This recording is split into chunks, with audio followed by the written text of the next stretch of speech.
What's going on, guys, and welcome back to another video. So today we are specifically going to address Social Security. We have some good news for Social Security recipients, but we also have some bad news. So I will address all the news regarding Social Security. It's SSI, SSDI, the Social Security Administration, and even the cost of living adjustment for 2023. I will address all that stuff in today's video. First, if you have any questions regarding Social Security, please ask your questions down in the comment section below. And also, I just want to point this out. I do have a second channel that I have just started. And over on the second channel, it is called Prepared Not Scared. I talk about preparedness. These are things about getting prepared for weather, food shortages, and so much more. So if you want to stay up to date on that, I'll put a link to that channel down in the description box below. Go and make sure you check that out and also subscribe. But let's get back to today's video on Social Security. So, first thing, and I'm going to be very clear on this one thing, is that Social Security didn't get a big increase for 2023.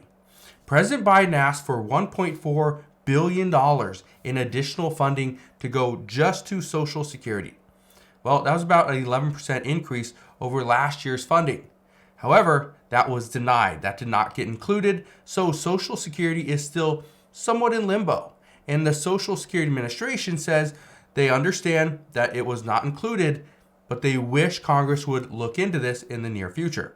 However, according to reports, and this is part of the bad news, Congress will probably not do anything for Social Security or the Social Security Administration until the next government funding bill has to be addressed, which that doesn't expire until September 30th, 2023.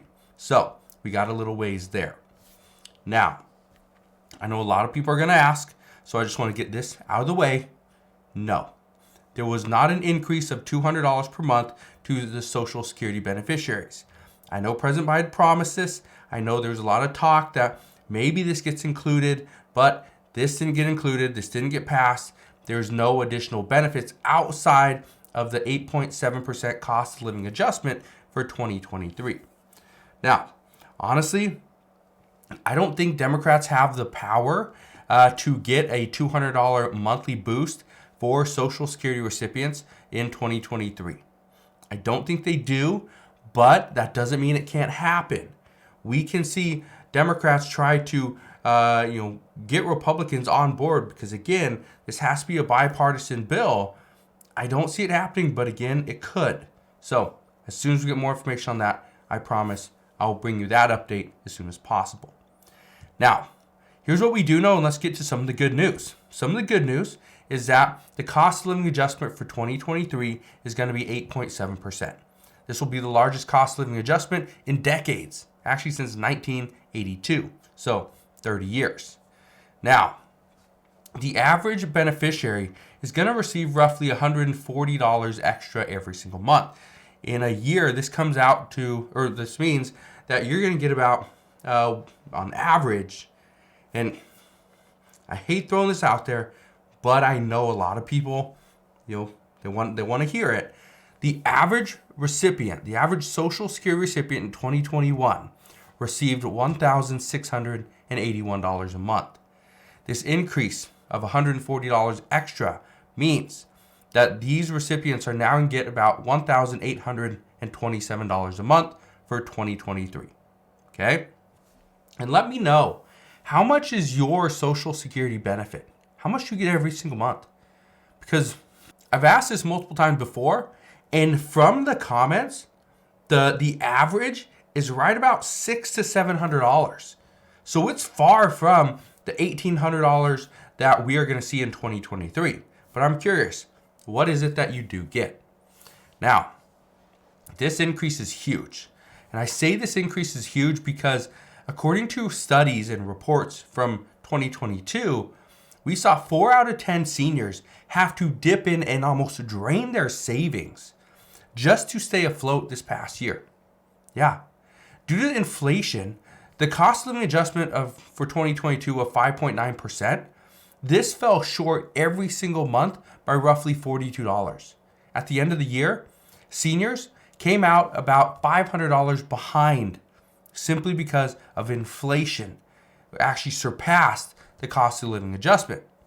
However, this is some good news, is that the 8.7% cost of living adjustment for 2023 should come in easily above the inflation for 2023.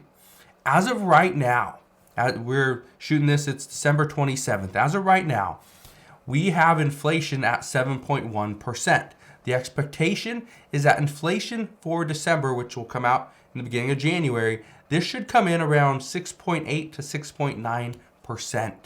Meaning if it's let's say it's 6.8%, that means you get about a 1.9% increase. So that's pretty good news right there. But that will start in January. Now, even though the cost of living adjustment for 2023 is supposed to be really good news, there is some bad news here. Okay? And the reason why there's some bad news is because it's actually coming from the Social Security Administration. They are saying that this could create an insolvency much sooner. And it's actually pretty simple. Why? The Social Security Administration is getting less revenue because there's less people working, right? A lot of people died. A lot of people got out of the workforce. A lot of people started businesses, whatever, right? But the thing is, there's a lot of people that changed what they were doing, and this created issues with the Social Security Administration, specifically the Social Security income tax. Now, in 2021, okay, Social Security operated at a deficit of $56 billion. And according to experts, they are saying that this is going to continue indefinitely until we have some type of Social Security reform. Which that is actually some good news, because according to the reports just out recently, that the good news is that lawmakers are already planning on debating Social Security reform in the upcoming Congress. Again, the new Congress starts in January. So let's get to some of the bad news as of this morning. And according to multiple tax experts, they are worried that seniors will be hit with additional taxes as their benefit amount goes up. And I've talked about this before, and this is a real concern.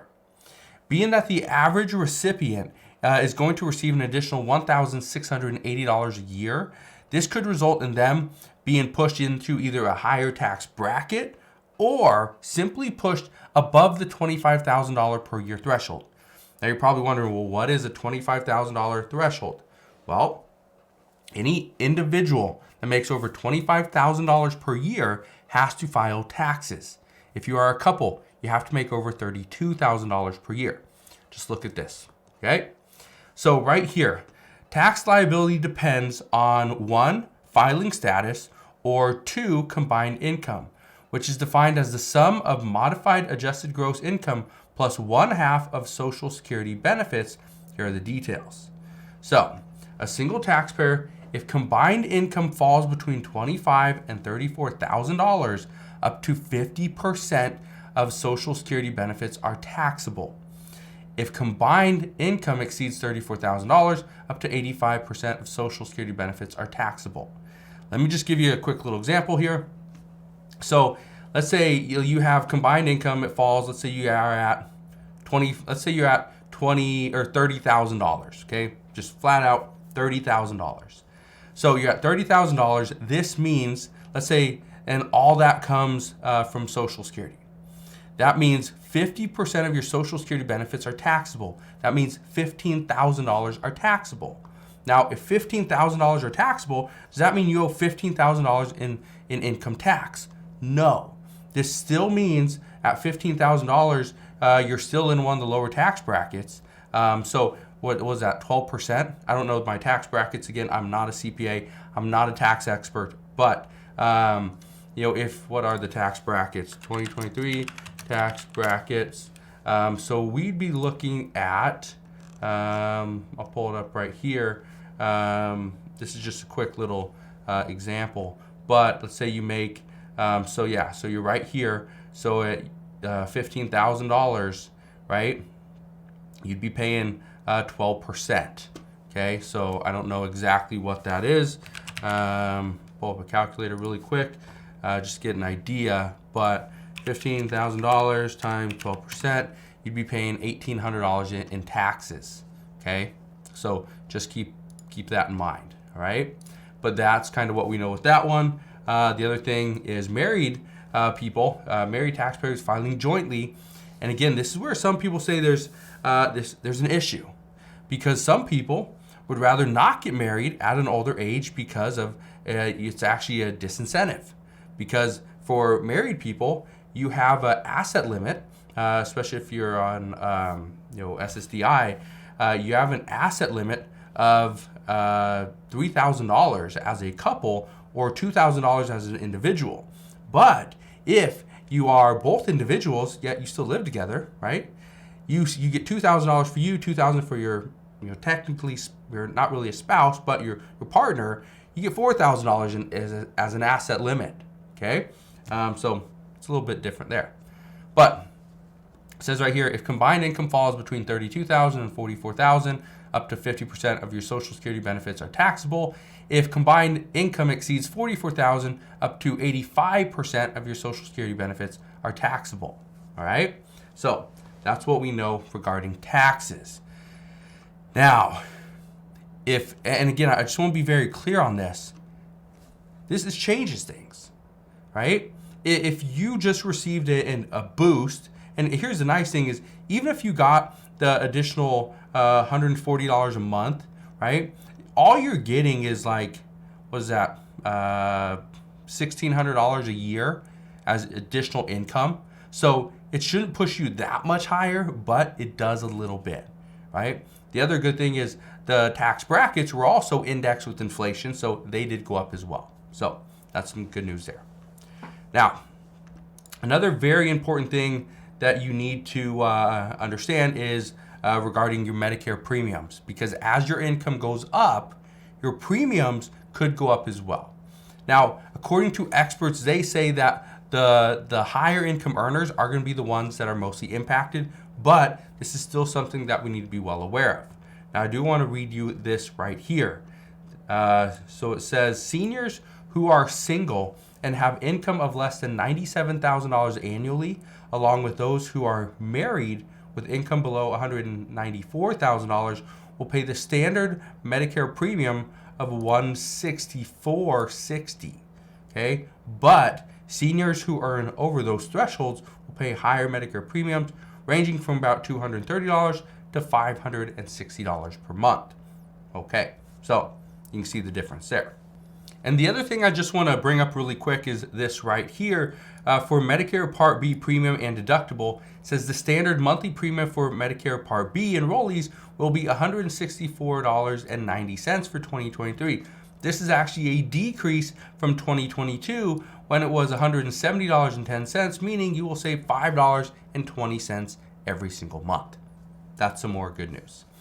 Now, something else that I know a lot of people have already acknowledged is the fact that SNAP benefits are going to be reduced based off your higher monthly benefit amount.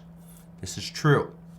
This is very important to understand. Okay, very important to understand, because if you don't know how much money you're getting for your food stamps every single month, then you could potentially run out of money towards the end of the month.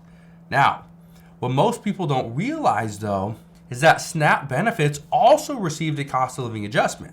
For 2023, the cost of living adjustment for food stamps is actually 12.5%. That's pretty good.